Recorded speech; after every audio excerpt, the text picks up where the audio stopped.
ஸ்ரீ காளிமாதா ஜோதிடம் உலக புகழ்பெற்ற ஜோதிடர் பண்டித் மகாராஜா. காதல், கல்யாணம், உத்தியோகம், வியாபாரம், கல்வி, குழந்தை பாக்கியம் மற்றும் மந்திர சூனிய பிரச்சனைகளுக்கு நிரந்தர தீர்வு. வணக்கம். மீண்டும் மற்றும் ஒரு ராஜ்யம் நிகழ்ச்சியினூடாக சந்தித்திருக்கின்றோம்.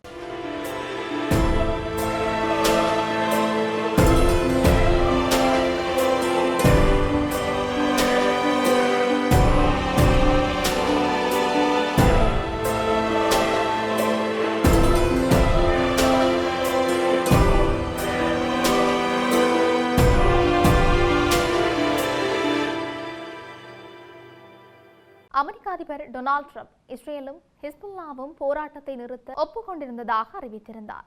இந்த அறிவிப்பு இஸ்ரேலின் கடுமையான தாக்குதல்களால் தங்கள் வீடுகளை விட்டு வெளியேறியிருக்கிற லெபனான் மக்களுக்கு நம்பிக்கையை அளித்திருந்தது. திங்கட்கிழமை அமெரிக்க கிழக்கு நேரப்படி மதியம் 1:29 மணிக்கு சமூக ஊடகத்தில் பதிவிட்ட ட்ரம்ப், இஸ்ரேல் பிரதமர் பெஞ்சமின் நெத்தன்யாகுவுடன் நடைபெற்ற தொலைபேசி உரையாடலில் பெய்ரூட்டின் தெற்கு புறநகர் பகுதிகளுக்குள் படைகள் நுழையும் திட்டம் நிறுத்தப்படும் என்று அவர் உறுதியளித்ததாக கூறியிருந்தார். அதேபோல ஹிஸ்புல்லாவும் தாக்குதல்களை நிறுத்த ஒப்புக்கொண்டதாக தெரிவித்திருந்தார். இந்த அறிவிப்பு வெளியாகும் நேரத்தில் லெபனானில் இஸ்ரேல் தன்னுடைய இராணுவ நடவடிக்கைகளை மேலும் விரிவுபடுத்த திட்டமிட்டிருப்பதால் போர் நிறுத்த பேச்சுவார்த்தைகள் முறியடையக்கூடும் என்று ஈரான் அதிகாரிகள் எச்சரித்திருந்தார்கள். ஆனால் பேச்சுவார்த்தைகள் வேகமாக தொடர்ந்து வருகின்றன என்று ட்ரம்ப் கூறியதுடன் ஈரான் பேச்சுவார்த்தைகளை நிறுத்தியதாக தமக்கு எந்த தகவலும் கிடைக்கவில்லை என்றார். இஸ்ரேல் பிரதமர் நெதன்யாகுவுடன் நான் மிகவும் பயனுள்ள உரையாடலை நடத்தினேன். பெய்ரூட்டிற்கு எந்த படைகளும் செல்லாது, ஏற்கனவே சென்று கொண்டிருந்த படைகளும் திரும்ப அழைக்கப்பட்டிருக்கின்றன என்று ட்ரம்ப் பதிவிட்டிருந்தார்.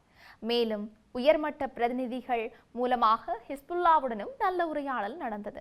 அனைத்து துப்பாக்கிச் சூட்டுகளும் நிறுத்தப்படும். இஸ்ரேல் அவர்களை தாக்காது, அவர்கள் இஸ்ரேலை தாக்க மாட்டார்கள் என்றார். இதனைத் தொடர்ந்து லெபனான் அதிபர் ஜோசப் ஆவுனின் அலுவலகம் வெளியிட்ட அறிக்கையில் பெய்ரூட்டின் தெற்கு புறநகர் பகுதிகளில் இஸ்ரேல் தாக்குதல்களை நிறுத்தும், அதற்கு பதிலாக ஹிஸ்புல்லா இஸ்ரேலுக்கு எதிரான தாக்குதல்களை மேற்கொள்ளாது என்று தெரிவிக்கப்பட்டது. மேலும் இந்த போர் நிறுத்தம் முழு லெபனானுக்கும் விரிவுபடுத்தப்படுவதே நோக்கம் என்று ஹிஸ்புல்லா இந்த பரஸ்பர தாக்குதல் நிறுத்த முன்மொழிவை ஏற்றுக்கொண்டதாக உறுதிப்படுத்தியதாகவும் கூறப்பட்டது. ஆனால் ட்ரம்பின் அறிவிப்புக்கு பிறகும் தென் லெபனானில் இஸ்ரேல் வான்வழி தாக்குதல்கள் தொடர்ந்து நடைபெற்றதாக லெபனானின் அரசு செய்தி நிறுவனம் திங்கட்கிழமை இரவு தெரிவித்திருந்தது. இதற்கு முன்பு பெய்ரூட்டின் தெற்கு பகுதியில் இருக்கின்ற தாஹியே பகுதியில் தாக்குதல் நடத்த இஸ்ரேல் அரசு உத்தரவிட்டதை தொடர்ந்து ஆயிரக்கணக்கான மக்கள் அங்கிருந்து வெளியேற தொடங்கினார்கள். இந்த உத்தரவு கடந்த 25 ஆண்டுகளுக்கு மேலாக இல்லாத அளவிற்கு லெபனானுக்குள் இஸ்ரேல் படைகள் ஆழமாக நுழைந்ததற்கு பிறகு வெளியிடப்பட்டது. தெற்கு பெய்ரூட்டிலிருந்து செய்தி வழங்கிய செய்தியாளர் சைனா கொத் காலை தாக்குதல் உத்தரவு வெளியான உடனேயே மக்கள் தங்களால் எடுத்து செல்ல முடிந்த பொருட்களை எடுத்துக்கொண்டு அந்த பகுதிகளை விட்டு வெளியேற தொடங்கினர் என்றார். அவர் மேலும் அரசு முகாம்கள் ஏற்கனவே நிரம்பிவிட்டதால் செல்ல இடங்கள் மிகவும் குறைவு, பலர் தங்களது வாகனங்களிலேயே தங்கி நிலைமையை கவனித்து வருகின்றனர் என்றார். இஸ்ரேல் பாதுகாப்புத்துறை அமைச்சர் இஸ்ரேல் ஹாட்ஸ் ஹெஸ்புல்லா தாக்குதல்கள் தொடர்ந்தால் பெய்ரூட்டில் அமைதி இருக்காது என்று எச்சரித்தார். அவர் மேலும் தென் லெபனானின் லிட்டானி நதி பகுதியை ஆயுதங்கள் மற்றும் போராளிகள் இல்லாத இஸ்ரேல் பாதுகாப்பு கட்டுப்பாட்டு பகுதியாக மாற்றுவதாக உறுதியளித்தார். ஞாயிற்றுக்கிழமை இஸ்ரேல் படைகள் தென் லெபனானில் இருக்கின்ற வரலாற்று சிறப்புமிக்க பியஃபோர்ட் கோட்டையை கைப்பற்றின. இது பல தசாப்தங்களுக்கு பிறகு அவர்கள் மேற்கொண்ட மிக ஆழமான முன்னேற்றமாகும். இந்த நடவடிக்கையை மிகப்பெரிய திருப்புமுனை என்று குறிப்பிட்ட நெதன்யாகு, ஹிஸ்புல்லா கட்டுப்பாட்டில் இருந்த பகுதிகளில் இஸ்ரேலின் பிடியை மேலும் வலுப்படுத்த உத்தரவிட்டதாக தெரிவித்தார். அமெரிக்கா முன்வைத்த பதற்ற தணிப்பு திட்டம் இருந்த போதிலும் பெய்ரூட்டின் தெற்கு புறநகர் பகுதிகளில் தாக்குதல் நடத்த இஸ்ரேல் உத்தரவிட்டதாக அமெரிக்க அதிகாரி ஒருவர் தெரிவித்திருந்தார். அமெரிக்க வெளியுறவுத்துறை செயலாளர் மார்க்கோ ட்ரூபியோ நெதன்யாகு மற்றும் லெபனான் அதிபர் யோசப் ஆவுனுடன் தனித்தனியாக பேச்சுவார்த்தை நடத்தியதாகவும் கூறப்பட்டிருந்தது. இந்த திட்டத்தின் கீழ் ஹிஸ்புல்லா அனைத்து தாக்குதல்களையும் நிறுத்தும், அதற்கு பதிலாக இஸ்ரேல் பெய்ரூட்டில் தன்னுடைய நடவடிக்கைகளை மேலும் விரிவுபடுத்தாது, மோதல்களை படிப்படியாக குறைத்து இறுதியில் முழுமையான போர் நிறுத்தத்தை உருவாக்குவதே அமெரிக்காவின் நோக்கம் என்று அதிகாரி தெரிவித்திருந்தார். மார்ச் 2 முதல் தொடங்கிய மோதல்களில் லெபனானில் 1 மில்லியனுக்கும் அதிகமான மக்கள் தங்கள் வீடுகளை விட்டு வெளியேறியிருக்கிறார்கள். ஏப்ரல் 17 அன்று போர் நிறுத்தம் அறிவிக்கப்பட்டிருந்தாலும் அது நடைமுறையில் அமல்படுத்தப்படவில்லை. இருதரப்பும் ஒருவரையொருவர் ஒப்பந்த மீறலுக்கு பொறுப்பாக்கி வருகின்றார்கள். லெபனான் சுகாதார அமைச்சகத்தின் தகவலின்படி மார்ச் 2 முதல் நடைபெற்ற இஸ்ரேல் தாக்குதல்களில் 3412 பேர் உயிரிழந்தனர். மேலும் 10,269 பேர் காயமடைந்தார்கள். உலக நாடுகள் பலவும் லெபனானில் இஸ்ரேல் தன்னுடைய தாக்குதல்களை அதிகரித்திருப்பதை கண்டித்திருந்தன. பிரான்ஸ் அதிபர் இமானுவல் மேக்ரோன் இதற்கு எந்த நியாயமும் இல்லை என்று கூறினார்.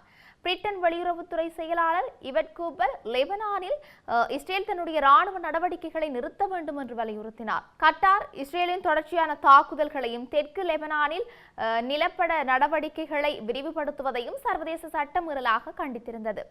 எகிப்து வெளியுறவுத்துறை அமைச்சர் லெபனானுடன் எகிப்தின் ஒற்றுமையை உறுதிப்படுத்தியதோடு இஸ்ரேல் அனைத்து லெபனான் பகுதிகளில் இருந்து வெளியேற வேண்டும் என்று வலியுறுத்தியிருந்தமையும் இங்கு குறிப்பிடத்தக்க ஒரு விடயமாகவே இருக்கின்றது. இப்படி இருக்க தொடர்ச்சியாக உக்ரைன் மீது ரஷ்யா எந்த நேரமும் ஒரு பிரம்மாண்ட வான்வழி தாக்குதல்களை நடத்தக்கூடும் என்ற உளவுத்துறை எச்சரிக்கைகள் இன்னும் நடைமுறையில் இருக்கிறதாக அந்த நாட்டின் ஜனாதிபதி வோலோடிமிர் ஜெலன்ஸ்கி தெரிவித்திருக்கிறார். இதன்படி பொதுமக்கள் வான்வழி தாக்குதல் எச்சரிக்கை சைரன்கள் குறித்து கூடுதல் கவனத்துடன் இருக்குமாறு அவர் அவசரமாக வலியுறுத்தி இருக்கிறார். தன்னுடைய இரவு நேர காணொலி உரையில் இது குறித்து பேசிய அவர், ரஷ்ய தாக்குதல்கள் தொடர்பான உளவுத்துறை எச்சரிக்கைகள் தொடர்ந்து நீடிக்கின்றன. ஒரு பெரிய அளவிலான தாக்குதல் நடத்தப்படுவதற்கான சாத்தியக்கூறுகள் அதிகம் இருக்கின்றன. அதற்கான தயாரிப்புகளையும் அவர்கள் செய்திருக்கிறார்கள். எவ்வாறாயினும் தற்போது எங்களிடம் இருக்கின்ற இராணுவ விநியோகங்களை கொண்டு எங்களது பாதுகாவலர்கள் 24 மணி நேரமும் தங்களால் இயன்ற முழு திறனுடன் இந்த அச்சுறுத்தலை எதிர்கொள்ள தயாராக இருக்கின்றார்கள் என்று குறிப்பிட்டிருக்கிறார். உக்ரைனிய இராணுவத்துடன் தொடர்புடைய தலைநகர் கீவில் இருக்கின்ற இலக்குகள் மற்றும் முக்கிய முடிவெடுக்கும் மையங்கள் மீது திட்டமிட்ட மற்றும் தொடர்ச்சியான தாக்குதல்களை நடத்தப் போவதாக ரஷ்யா கடந்த வாரம் எச்சரித்ததோடு அங்கிருந்து வரும் வெளிநாட்டினரை உடனடியாக நாட்டை விட்டு வெளியேறுமாறு அறிவுறுத்தியிருந்தது. இந்த எச்சரிக்கைகளுக்கு ஒரு நாள் முன்னதாக 2022ஆம் ஆண்டு போர் தொடங்கியதிலிருந்து தலைநகர் கீவ் மீது நடத்தப்பட்ட மிக கடுமையான மற்றும் பாரிய குண்டுவீச்சு தாக்குதல்களில் ஒன்றை ரஷ்ய ராணுவம் நிகழ்த்தியிருந்தமையும் இங்கு குறிப்பிடத்தக்க ஒரு விடயமாகவே இருக்கின்றது. இவை இப்படி இருக்க உலகளவிய ரீதியில் இன்னும் என்னெல்லாம் நடக்கப் போகின்றது என்று நாங்களும் பொறுத்திருந்து பார்க்கலாம். மீண்டும் மற்றொரு பதிவினூடாக சந்திக்கலாம். வணக்கம்.